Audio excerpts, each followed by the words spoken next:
and we can, that's the whole thing we'll talk about. So, and we're live. And there we are, talking. Indeed. We are talking. Hi, Barry. How are you today? I'm good, Christine. How are you? I'm very well, thank you. At least the winds have stopped. It was 80 miles an hour winds. It was crazy, crazy, crazy. Yeah. Well, I don't know if they've stopped, but they've certainly delayed. They've toned down for a bit. Hopefully, it won't come back for a while. But their concern about the fires is definitely back again. Well, then we're going to have rain, and that'll help with the fires and the dry. Yes. Welcome to California. Welcome to Southern California. It's just going to be a big dump, which is sometimes kind of hard because we can't absorb it fast enough, and we don't know how to drive in the rain. It's all very interesting when it rains here because we like living in paradise with just medium weather all the time. Growing up in England, I definitely know how driving in the rain is a skill you learn. Yes. We're not very good at it here. We just really aren't. It's a thing. It's a thing in California that, if it ever snowed, we'd have to just stop. Snowing in Southern California, that'd be definitely strange. I think it happened once. As you know, it did happen once back in the 80s when I was here. Yeah. It didn't settle, but it did snow. And it did like 5 years ago, too. It was kind of strange. Oh, I thought I had turned my phone off. Sorry. Okay. Now it's off. Off. And more communicating. Communicating from the Let's get started, shall we? Yes, this wonderful subject about how to keep the conversation ball rolling, specifically between men and women, and generally dating. It could be certainly in other avenues. And certainly, I will tell you, I love this subject because it comes up so often in my conversations. I'm sure you do too. Right. And the biggest complaints I hear the complaint I hear a lot from men, and certainly would be interested to hear your thoughts, is, geez, it was exhausting. She asked me all these questions and I just got exhausted answering them all. It kind of felt like a job interview. And I left not learning very much about her. I really wanted to learn more about her. And conversely, I hear from women, all he did was talk about himself the whole time. He's so conceited and stuck on himself. And I got tired of listening. And he never asked me one question about myself. Yeah, I know that one. I've heard that one a lot. I'm cracking up because it's such a common experience, which is ridiculous. But yeah. So if it's common, it's important for us to address it because there's so many techniques and explanations to get around that. Well, let me just make an answer to that point about men just talking about themselves all the time. There's some belief somewhere in our culture or in our psyche, perhaps, that is about we as men have to impress the woman. So our wiring is such that the more we can say, "Look what I've done, look what I've got," because that's the way we're wired, that will make her think we're very impressive, so she'll like us. Mm-hmm. Whereas the inverse is actually true. In terms of rather than talking about ourselves, is we ask about her, because the more we ask a woman about her and show interest in what she's doing, the more she'll like us. Mm-hmm. But we're not told that. Men aren't educated on that simple principle. So that if we just did that one and we finished the show, we've done enough. It's true. And if men knew that and women knew that, because women don't know that either. They don't know that if they help the man ask them questions, if the man hasn't talked to you or I, because I said a man knows how to do this if they've been taught. Right. Because you love absorbing information that it'll make her like me more. Wow, she'll be happier with me. I'm going to write that down and I'm going to do that over and over. But no one's taught you that or told you that generally as men. So it's important for women to know what to do when they're with a man who hasn't learned that yet, because he'd really like to learn it. Yes. And the thing is, and also, and there's the other benefit of that is, I know, and again, this is generalizations about men, of course, because there are always exceptions to the rule. Yeah. But being ancestrally, being hunters by nature, we want to make sure that the person we're facing, the woman we're dating, the woman we're looking at, is the one we want to be with. So the sooner we know it's yes or no, the better for us in some ways. So the sooner we find out more about her, what her preferences are, what her religious and political beliefs are, what her desire about children are, what her thoughts about sports are, what those things are, whatever things are for important to us. Yeah. The sooner we know the answers, the sooner we can say great or move on. Yes. So the truth is, when we spend our time talking about ourselves as men, we're delaying the opportunity to find out if she's the one I want to be with. It's true. But you consciously, most of the time as a man, don't know that. And it's frustrating because you leave the date feeling unsatisfied. Like you had an appetizer, but not the entree. She's opportunity, because generally you're not going to sit, as a man, you're not going to sit across the table from us spending your time, money, and energy unless you found us attractive. You need to find us physically attractive. But then you need to find out, is there substance behind that? And how would you find that out if we don't tell you about ourselves? Exactly. And the challenge for women, as you said, what makes us feel cared about is to be asked about ourselves, asked us questions, be interested in us. And you figure we'll tell you anything that we want you to know. And we really want you to ask us. We love being asked. Yeah. And if the woman doesn't express that and the man doesn't know to say that, there you are back at that unsatisfying first date again. Right. And that's where the things are. And it is, I mean, it's so bizarre. Well, let me put it this way. It's like running on the path with it. It's so clear, you know, we aren't taught in school about how to date. Like all these things that we need to know as an adult in terms of relationship, dating, romance, connection, all these different things we want to have. We don't get taught those in bit school. We learn about geometry, which you may never use. Yeah. Don't we all think that? And high school physics, which is like may come in handy, but the truth is, wouldn't it be nice to know about interpersonal skills?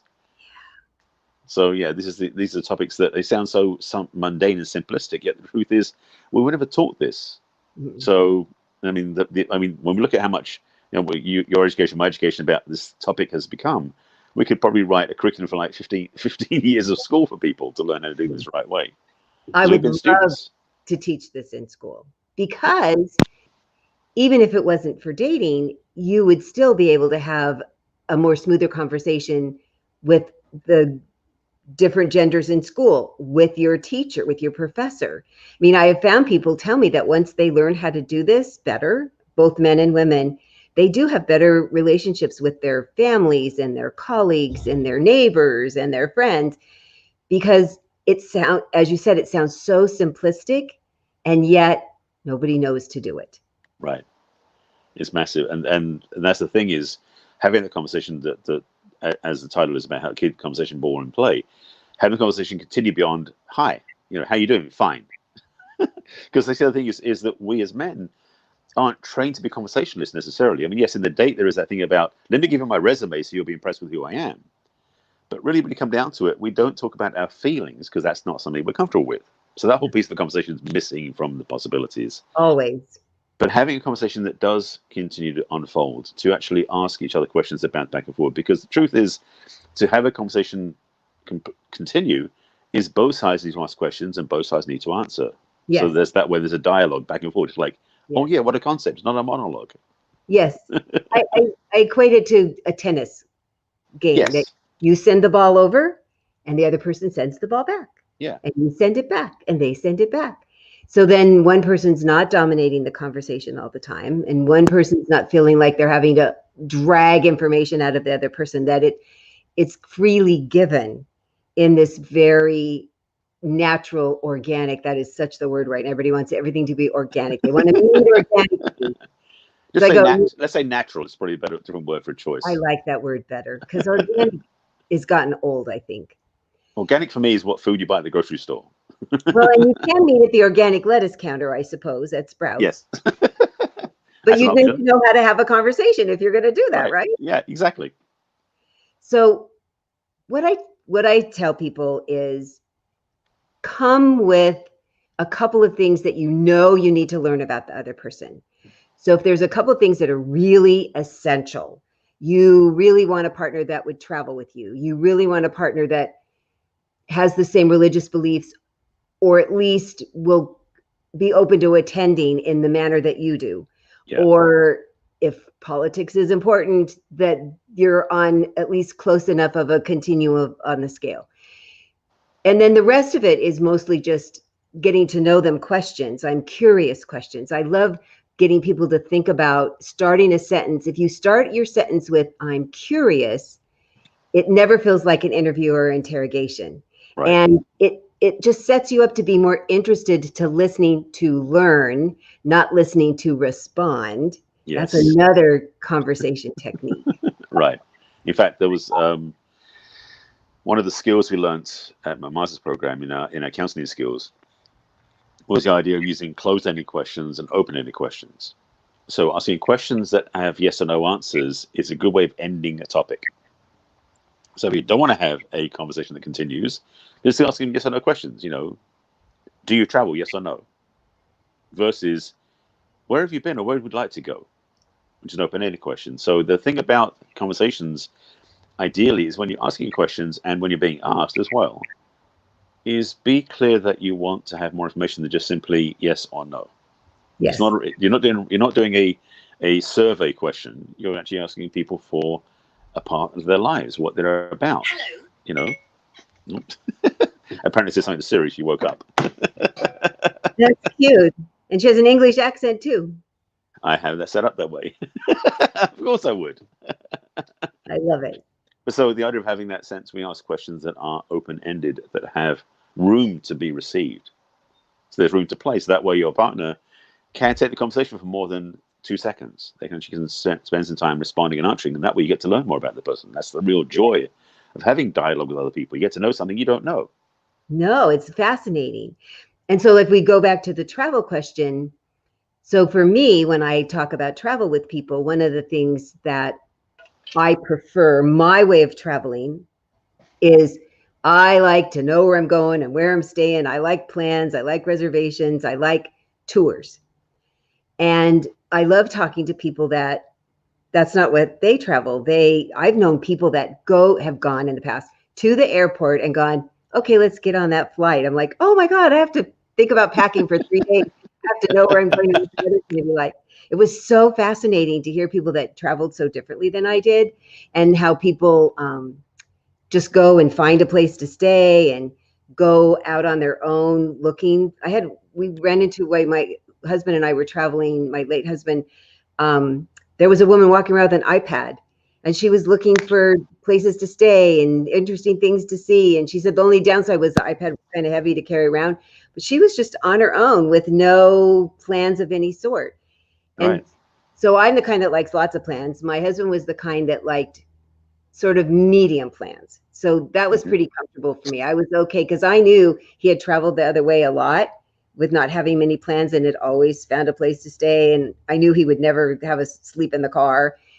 So that was kind of fun to learn how to travel a different way that I wouldn't do on my own ever, because I am Right. like Miss Cautious as the day is long.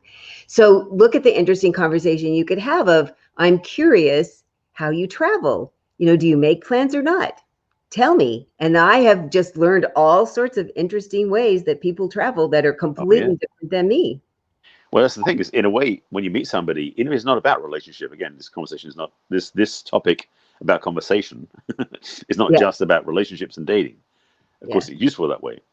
But the thing is, it's also a good chance to do some research, to find out things about people's perspective on travel, or about certain food types that maybe you haven't tried before, or restaurants in town. I mean, there's something you can do where you can actually do your own surveying, so to speak, of other people to go, where do you like to go eat? What's your favorite restaurant or your favorite type of food?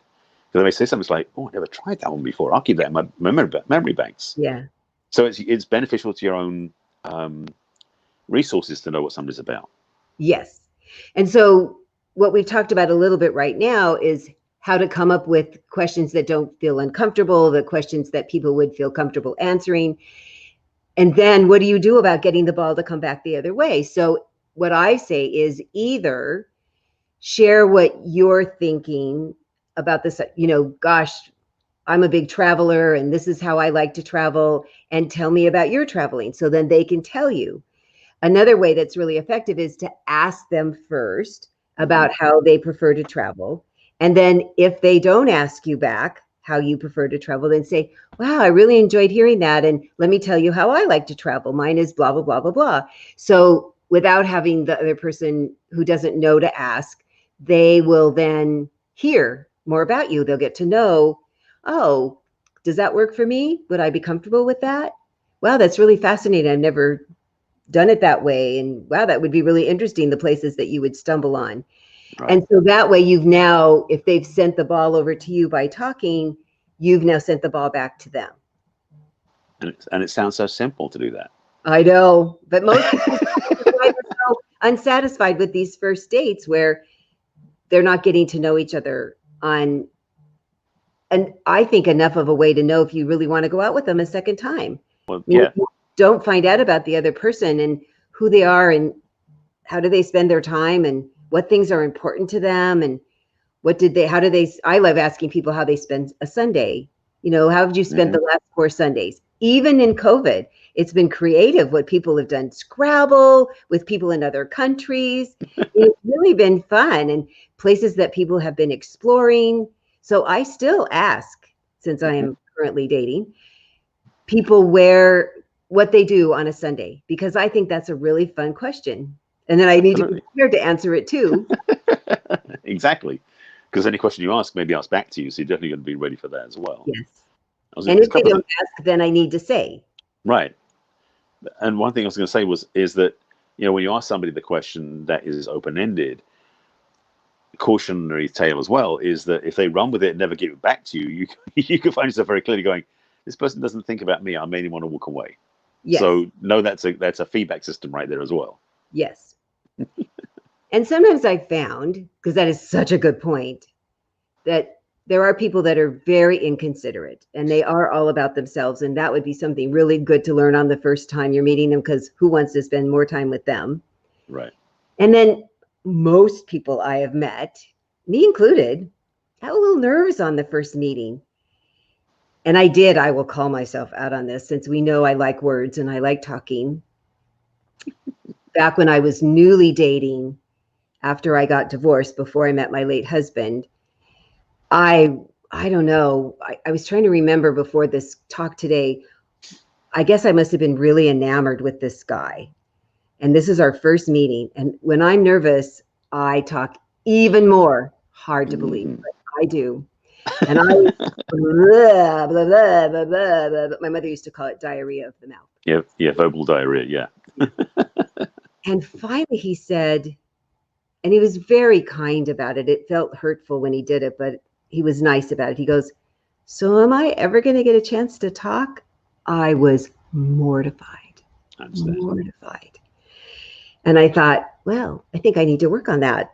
And why did I do that? And I need to think about that later. So it even can happen from the woman's side, that we could blah, blah, blah, blah, blah. Right. And think I need to hand him my whole resume and my Dun & Bradstreet so that he'll want to ask me out a second time. And I've since learned that I don't need to do any of that. No. That if you're going to want to ask me out a second time, it will be for other reasons, because you like the things I'm passionate about. You like the way you feel when I'm talking to you. You like that I ask you, I'm curious questions, that I don't have to spew every single thing that's on my mind for the last 2 months, Yeah. So that's the other side of it, to watch out for not getting too caught up in your own nerves. So that's a point to make, is that there isn't a spectrum, so to speak. So there's the point of view where basically you're basically talking about yourself the whole time, or you can't get a word in edgeways because the other person's talking the whole time. Neither one of those is ideal. Yeah. So it's about really finding that middle ground, that balance point where the conversation is like a tennis match, as you put it, to really have a sense where you basically have a volley. The using tennis as that metaphor, the idea of having the longer the volley is, the better. So it continues the conversation. Whereas if you're in a place where basically the person serves to you, you want to smash it back at them so they can't play it back. In conversation, that means you're going to answer a question and be done with it, and there's no further conversation allowed. Yeah. That's not very effective. So that doesn't help the ball play. No. So what I found for me that's been a really effective technique with men who are, for whatever reason, nervous, they have a lot to say, whatever question I ask, they have lots to say about. If I touch their hand, often they'll stop or like wind down. I'm not saying men should do this, but I certainly give this suggestion a lot. Yep. And then what you say is, wow, I liked that point, and that was really interesting. And let me tell you my thoughts about what you just said. And most of the time when I teach my clients to do this, I've asked men, and be happy to hear what you say. It was like, oh, it was a relief to finally stop talking. If you're not an egomaniac, you'd really like not to talk the whole time, and you would like to hear what she has to say. Right. And it was just, you got caught up in the excitement and passion of the moment, which is lovely. And just that little like break that fourth wall, as they say in a play, that you just bopped him out of it gently, because he's like, oh, she touched me. Oh, Right. does that mean I can touch her hand too? I mean, that does be really good for men to know. Well, maybe I could touch her hand if she makes a good point too. Well, I mean, technically, that's called a pattern interrupt in the business, so to speak. But basically, what that is a great thing, because it shifts the energy so quickly, and it can be useful, but don't abuse it. No, no. Everything in moderation, I think. Exactly. Except, well, maybe. Yeah. Everything. Everything. Well, yeah, that's a different conversation. We're not going to go with that right now. And so that way you check yourself too. Yeah. Well, how long can I listen? And can I continue to be engaged and interested? Because I tell people it's really important to just keep learning about yourself the whole time too, that you're with another person, that you're not just learning about them. You're learning, are you a good listener? Can you give good feedback? Are you good at expressing when, because I think I've said this before, one of the questions that drove me crazy before I didn't know better, was when a man would say, tell me about yourself. And I think, what in the hell? Can't you just get your act together and ask me? I mean, that just seems so lazy. Yeah. Oh, the stuff that went on, I never said it out loud, but it was really bitchy what went on in my head. I'm so glad I learned how to stop being like that. Alison Armstrong said, I was a frog farmer and I knew it finally. Yeah. But that's the thing. But just to end on that point, is it really is about knowing how we can be self-aware in this process. Yes. Because a lot of this stuff is so automatic that we don't take the time to review and to consider for ourselves, where am I on course, off course, and also where am I gaining from this? What's valuable to me? What can I do with this? And so definitely the idea about tell me about yourself, which is the lazy. It is a lazy question. It's like, I'm fascinated to learn about what your preferences are about this thing, like soy, or about something unusual. Because the thing is, the more fun you can make the conversation, the more, again, keeping the ball in play, the more enjoyable the conversation is, the longer it's going to last as well. So to be very like fact-finding and black and white, and this is the way it's going to be, doesn't really infuse the conversation with any energy. So having topics, themes, focuses, points in what you're asking about that are entertaining, like it could be something simply of saying, like, if you were voted president, what would you do? That could be a fun question. So be careful with that. That could be a fun question. But having questions that are not necessarily in the norm, like, what do you feel about the weather? It's like, what if something happened? Because another question again is what if questions. I love those as well. What if you had unlimited funds? What would you be doing? Mm-hmm. What if you could travel to any country? Where would you go, and why would you go there? Mm-hmm. And what would you do? Exactly. Yeah. So those sort of questions can be really fun, and because I'm a definite sort of science fiction and what if conversation. This is my thing. What if questions are one of my favorite places to go because they open up possibility. So we're talking about learning about yourself. Well, you know about a lot more things than yourself when you do what if. Very much, very much. And the other thing to watch for is when I had this big old rage in my head about that question. That's such a benign question, but I had a bunch about it. Of why did that affect me so much? What about me is triggered by that? And maybe I need to go talk to somebody and work on that a little. Because if you have a big reaction to something that, I mean, really, when you look at it, it's benign. I mean, there could be something that could be upsetting, but that was so not. The proportions are so out of proportion. You can really find something's off there. Yes. And to be aware of that too, that if you're in the flow of learning about you, they're like, wow, I need to take note of that and think about that later, that I had a really big reaction to that. Absolutely. So in the flow of conversation, you need to see where's the barometer and what's going on. And the other thing is also, as backwards as it sounds, is that when there is a lot of the conversation that goes into silence, it's okay not to try and fill it. Because some of us feel so nervous, like if it's quiet, oh my God, something's wrong. It's like, no, it's okay to be silent for a couple of minutes. Yeah. Gathering your thoughts, you're reviewing what's happened. You're going, oh, let me file that one away. Well, that was interesting. Let me put that there. Because a lot of times, sometimes when we're in conversation, we hear something from somebody, but it doesn't necessarily register right away. Yeah. So having a couple of moments to sit still and go, oh, hang on, she said that. Let me ask about that.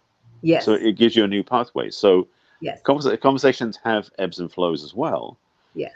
And having an understanding that you can really have a conversation that thrive's not the right word, but basically that continues to flow with ease is something where you can put some effort in very easily.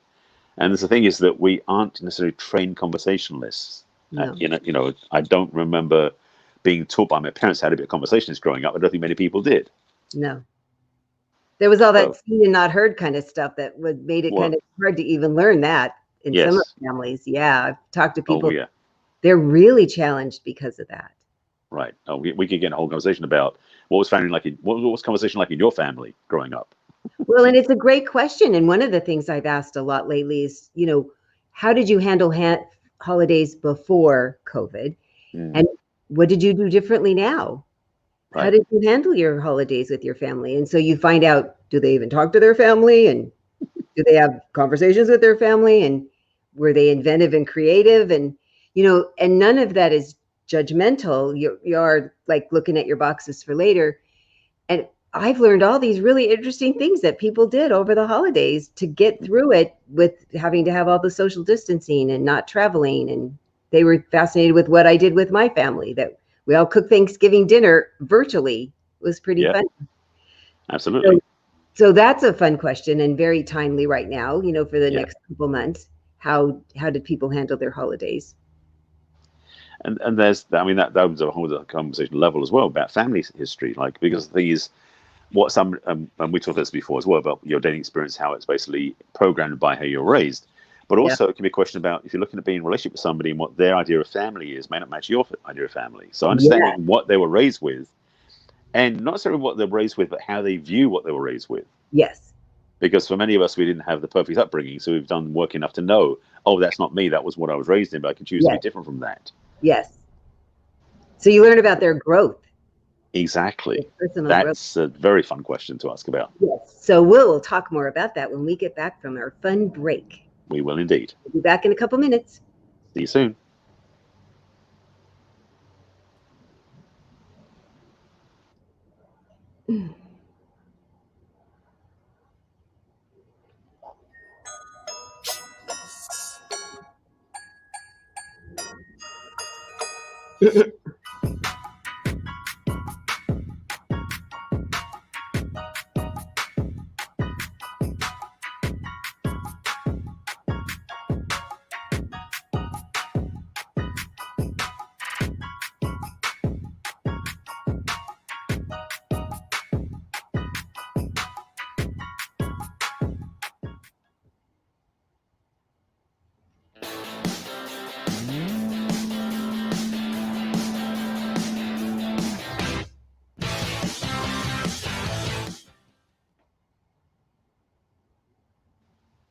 We're back. That was quick. That was beautiful. We just have so much to talk about. She didn't put as many commercials, maybe. Yes, that was it. Yeah, that was a reason. Yeah. So we were talking about, yes. Oh, it could be as shallow or as deep as you want to have that conversation go. And, it's funny because we used to have that funny thing where people would say, well, do you like your mother? Kind of relationship do you have with your mother? And it is funny how you can find that out without asking that question at all. Right. Especially so if one of the things that like I talked about travel and religion and politics, if spending time with family is really important to you, spending time with your family that you'd like to include somebody, or you don't have much family and you'd like to be included in somebody else's family, certainly finding out how it works with them and their family would be really important before you even think about going out a second time. Absolutely. I know there's been, and this is a sidebar slightly because it's not relevant to this topic, but a thing where I know that women have been taught to believe that he should ask about the man's relationship with his mother because that will tell him a lot about the relationship. Yes and no, because it depends on the mother, for one thing.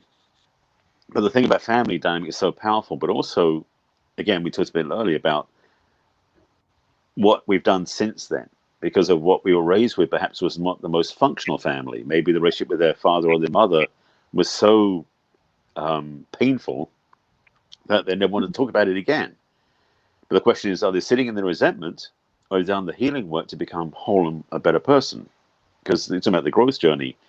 I took my first seminar back in 1984. I've done this for a while now, almost 40 years. Yikes.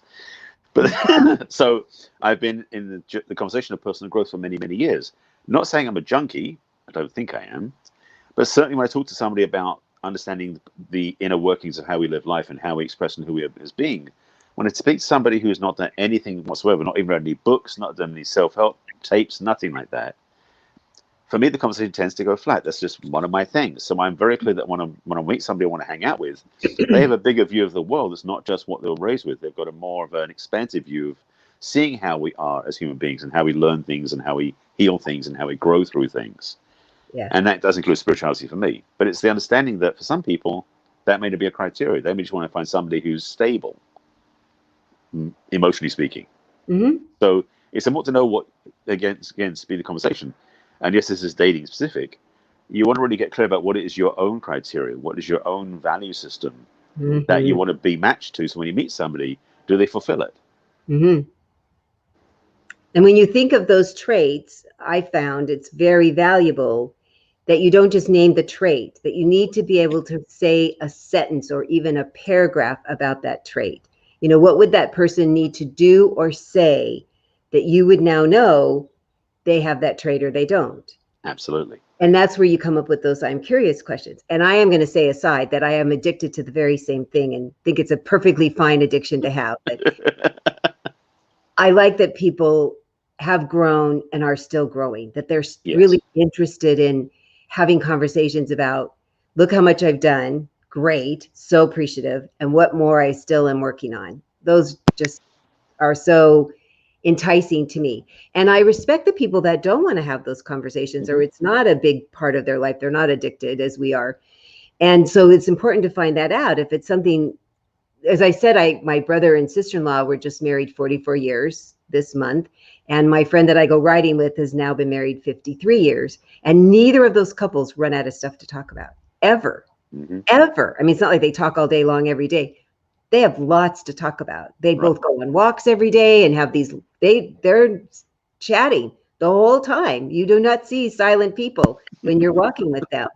Absolutely. So I think that's one of the foundations, that you find out what are the subjects that you have in common that you both like to talk about and you both want to learn about, and you know the other person's going to have some new and different and interesting things that they found, or the way they live their life, they're going to have more about that. I think that is just, for me, makes me so excited.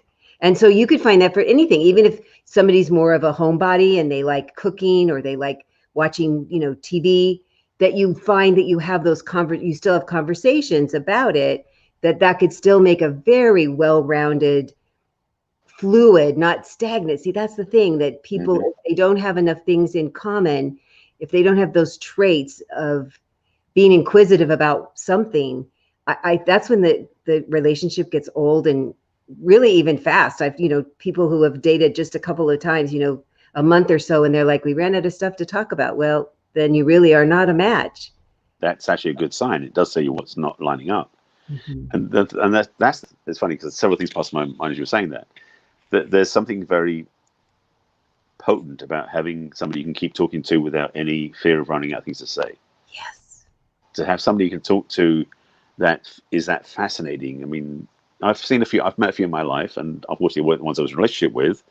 But I definitely have that joy of meeting somebody where the conversation is always fresh and new and something to explore and express.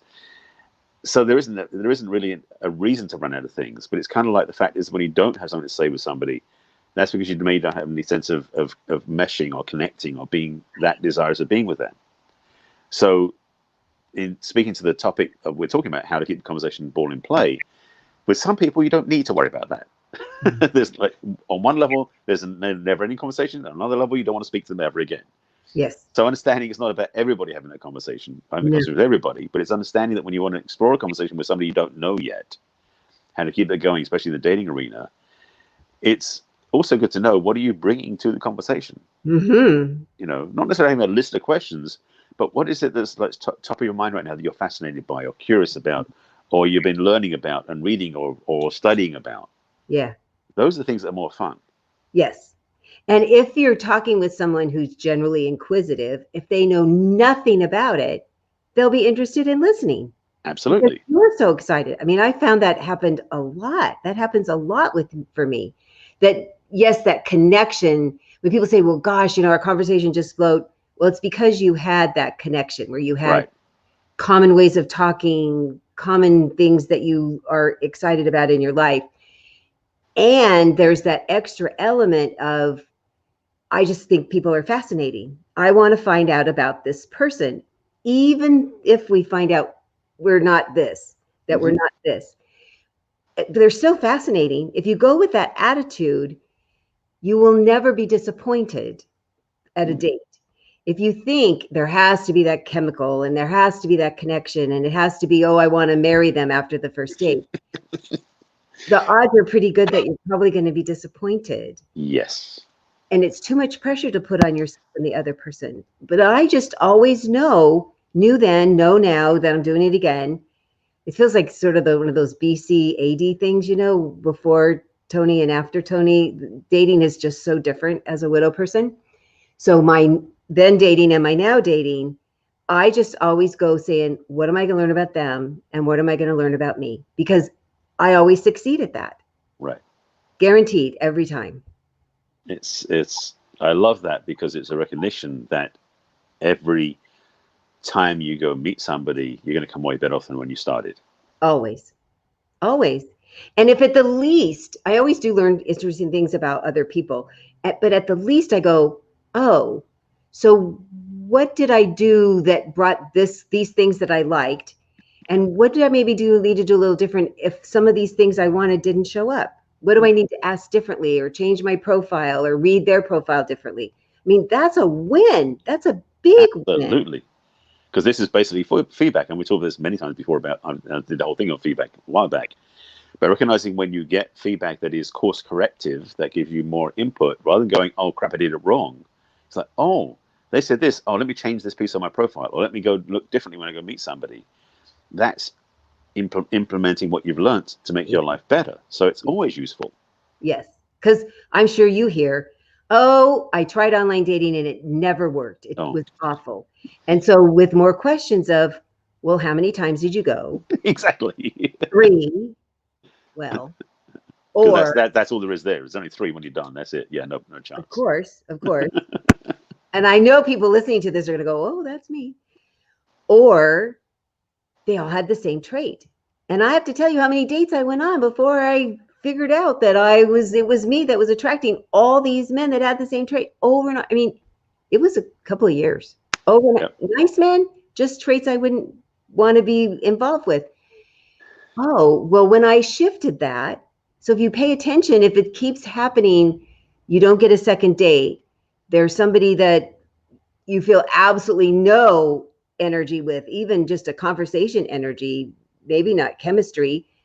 If the conversation's just too hard, you try even going out a second time and it's just too, then what is it you need to do differently? What do you need to say to yourself that you might need to change, alter, expand, learn? Go read other people's profiles. Ask other people that seem to have, I've been putting on my Facebook page, I've had all these wonderful people that are now in relationships, some clients, some not. But I just put their story up there because I want to give other people hope. And it is fun how most people will say, oh, thanks for the hope, because other people are like, oh, I know it's never going to happen for me. Well, that might be why it's not happening. That's so sad, because I want to just keep shifting it. And they often in their story say, this is what I changed. This is what I altered in the way I was behaving, the way I was thinking, the way I wrote my profile, the way I was looking at men, the way I was looking at women. And it's fun that all this stuff that you and I teach and talk about over and over, that I get to post these success stories of people who actually did the work. And now they're in these really, I mean, whether or not they're going to get married, some of them are, especially the younger ones, so happy and so believing. Don't give up. Please don't give up. And keep being open and available to shift, to just make shifts. It's why we do what we do. I want to sigh at that always. I go, if you would just do this, if you would just pay attention that there's options. And none of it means you're bad or wrong. I mean, I never gave myself, I really had to it was easy to go, well, I just didn't know any better. I didn't know any better. Yeah. That's why I kept attracting the same kind of men over and over. Well, that's the lesson. It's like, and it's simply this true: is if you knew better, you would do better. Always. So if that's the case, don't get in a whole judgmental thing about yourself for not doing the perfect thing. Yes, in hindsight, you know a lot better now than you did then. We all learn things as we go. That's our journey of life. We're learning more as we go. Yeah. So now it's like, okay, so then I didn't know what I was doing. Now I do. Let me do it differently now. Yes. And Simple way of living life. you get rewarded with new results. Exactly. Just try it. Just try. Let's do different in your profile. Let's teach you to do a little bit different conversation or a little bit different way of looking at it. We'll see. Not every single thing works the first time or even the 37th time. We'll keep changing and altering and course correcting. But I love when they come back and they go, "It worked." I go, "I know. It's not a secret." Shout it from the rooftop. I love that. Isn't it the best when they go, "Oh, I got different results." I mean, that's how I felt. I was like, wow. Different men showed up when I started showing up differently. And I was still my lovely, exuberant self. I just stopped thinking that I deserved men that didn't have any money. It was kind of, you would think that would be so such simple, so easy. I know, but it wasn't in the front of my brain. I didn't realize that's what I was thinking and why there was all the underlying reasons that I felt that way and had to do work on that. And once I really made that shift, poof. So it's one of those overnight successes that takes a couple of years. That's the way it works. Yeah. And we're here, to help people make those course corrections. That's the part that it's never impossible. It's never impossible. If this is what you want, I mean, I am the first to say, if you are content on your own, great. If you just want to find a friend, you might still need some of these techniques. And if you want to find love again and you're not, this is essential. Absolutely. From the very first way that you're communicating with people, because you're setting the foundation of who you are. You're getting the foundation back of them. And I know that there were lovely men that came and went because I thought they had to have no money. And why was I only dating men with no money? Because that was my belief. And the men that really could have stepped up, they bye, because that was my mindset that I wasn't aware of. And I would find out right away that they made money and they had no money and would go out with them over and over. So when you have a new way of looking at your conversation and the point of the conversation is to express who you are and to find out about them. That's when it gets exciting and people go, "Oh, dating's now fun." I go, "That's my goal, is to make dating fun, because that's what will lead you to the relationship." It's not this guarantee that the first person now is going to be because that was not what happened to me, and it's not what happened. It just starts feeling more fun and more successful. And then you want to do more, and you're like, "Oh, now give me a harder thing." Because first you're like, "This feels so hard," and we know it's really not hard for them. And now they're like, "Okay, I'm going to do a harder thing." That's the thing. I mean, in my work, it's the same thing, but it's also for me, it's about having women create the vision of what they want.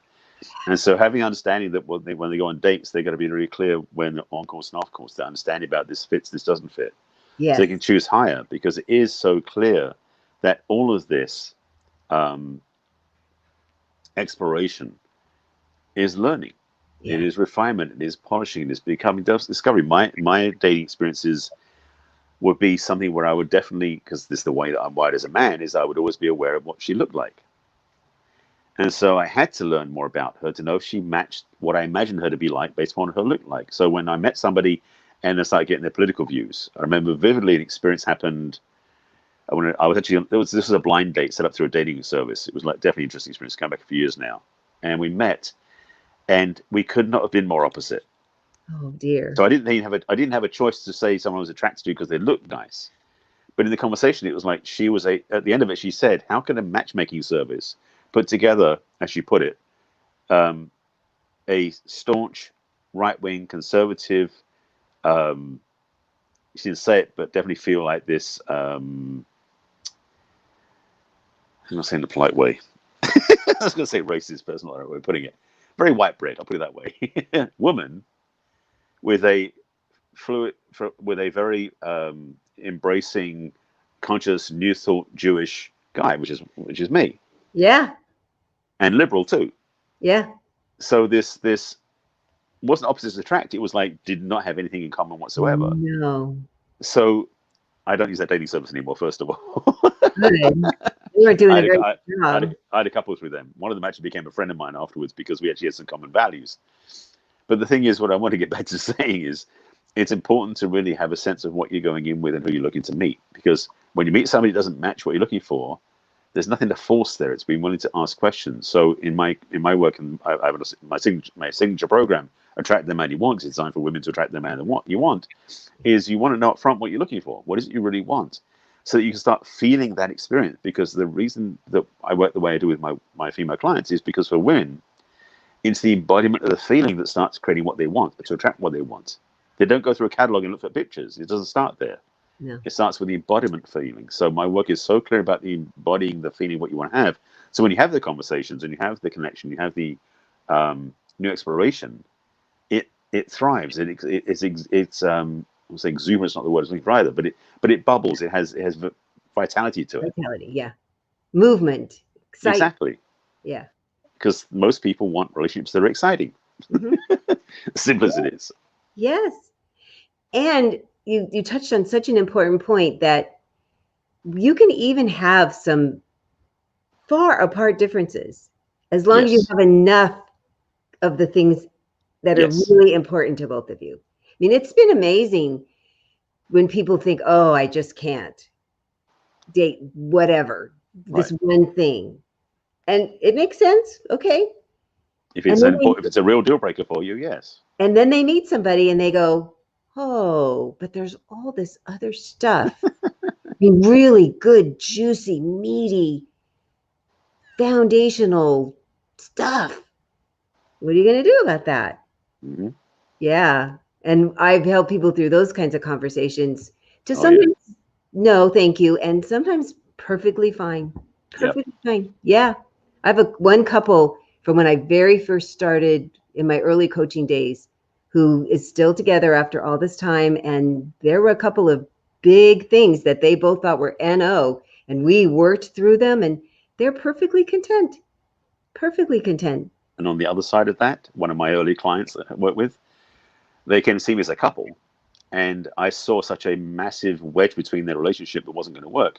And they ignored my advice. So they got married and got divorced inside a year.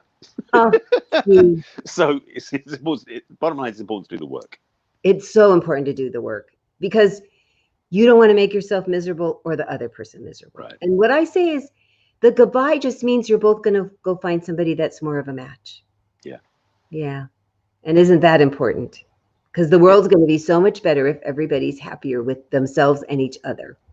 That's the dream. That's the wish. That's the work. Well, that's what we're hoping. Yep. Yeah. And that's what we work on all the time with our clients. Indeed. So if somebody wants to talk to either of us, the way to get a hold of me, because CC's saying we have to stop talking again. Oh, well.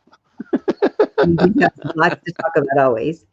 So you can have a conversation with me by going to my website. It's www.theperfectcatch.com. And at the top, you'll see what's holding you back from love.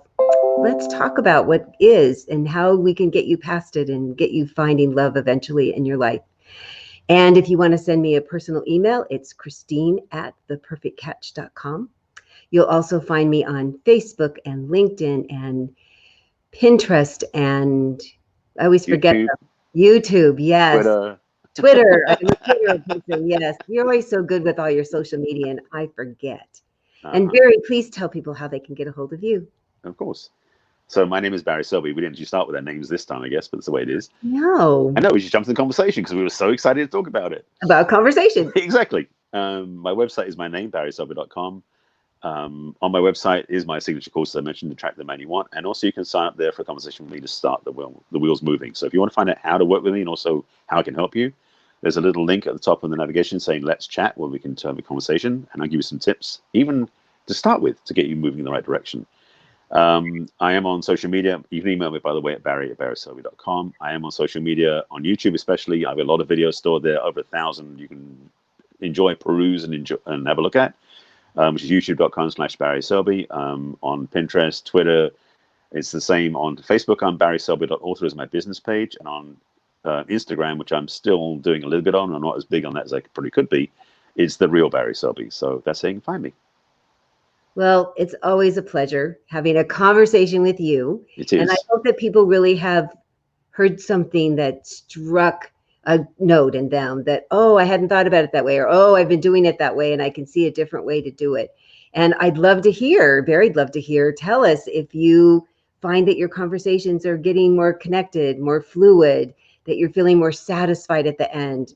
No matter what happens with a second date or not, Right. you really can have a much better time on your first dates. And if you're stuck and you want some guidance, that's what we're here for as well. So let us know, email us, talk to us. Please, we love to talk. Indeed. Certainly not have been a problem. No. So until next week, Thursday, 1 o'clock Pacific time, 4 o'clock Eastern time, yes, and all the other times in between. Yes, we'll see you then. Till next week, bye-bye. Bye.